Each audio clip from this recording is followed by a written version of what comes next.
Hello and welcome to Barbarian Law, the YouTube channel, where we're discussing the World Cup. And today we're just going to be discussing hospitality. So hospitality in the context of FIFA is the section of the seats that are reserved for corporate sponsors. These tickets are generally a premium service and they often reserve seats for important people, sponsors, and so most of the money that's made on the day is actually from the hospitality people. So today I'm going to talk about some of the hospitalities that are afforded to most of the teams in the World Cup. Okay, I have a list. Let's go from the list. So number one, they eat healthy, right? The Argentinian team came to North America with 500 kilograms of different cuts of meat, and they're holding that with them to feed themselves. Imagine, I talked about this in an earlier video, the German national team goes to Osmos while they're in Toronto and gets sick. You don't know what food you're eating, especially if you're not from the city. So eating healthy, the teams, they know this. They have to have that settled, okay? Sleep well, 24 hours prior to the game. You don't train, right? 24 hours to the game. You're playing ping pong, you're relaxing, nothing too strenuous, right? You're sleeping in 5-star hotels, okay? You have $600 soccer shoes, okay? You have $120 t-shirt that doesn't stick to your shirt when you sweat, right? The socks, they don't cut off your circulation when you run. The shorts, they don't scrape you when you're running. Okay? The ball, let's talk about the Trianda ball. How much does it cost? At least 150 euros. So that ball, what I've noticed is it's all low shots going in. Far shots, even if it's from far, has to be low and hard. The goalies are too tall. They can reach all the hard shots. If you watch closely, only the low shots are going in. That's game. Okay, aim low. But the Trianda is a $160 ball, and the barometer of the ball, sorry, not the barometer, the PSI of the ball is perfectly set at 10, 11. Okay, the pitch has no defects. Okay, the pitch is perfect. Okay, now let's talk about what happened to Iran in these games. Okay, I'm going to show you guys a picture. The only picture I could find was this one. I don't know why Trump is in the bottom, but if you see the offside, it is by a whisker. It is by 3 inches. Okay, so I agree that it is offside. But why is it offside? It's because they don't get to sleep in the same city that they're playing in. Let's look at the next offside. All right, this was called offside, okay, because his torso was offside. But when we watched the games, they did not show the replay for at least 20 minutes. Could these videos have been altered? It's very possible. So, semi-automatic offsides. I don't trust it completely. Someone needs to record the real-time play.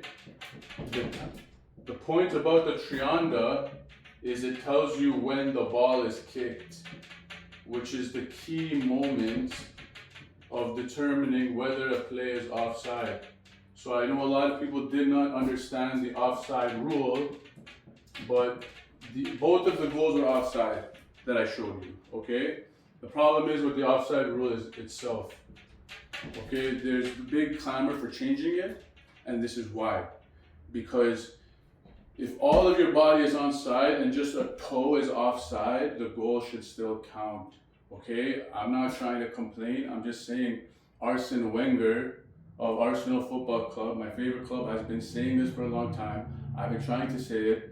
No one would listen until a problem is developed. No one wants to be proactive. Okay, so the offside rule, it was to be changed that if any part of your body is onside, then the goal will count. Okay, right now, if any part of your body is offside, the goal won't count. The goal would be changed that if even your trailing leg is onside, the goal will count. So the goal against Egypt, why it was offside is because people think the offside is you have to be behind the last player. It's actually the second last player, but usually the goalie is in net, and in that play, the goalie had sprung up. So you're looking at the next two defenders to draw the offside line.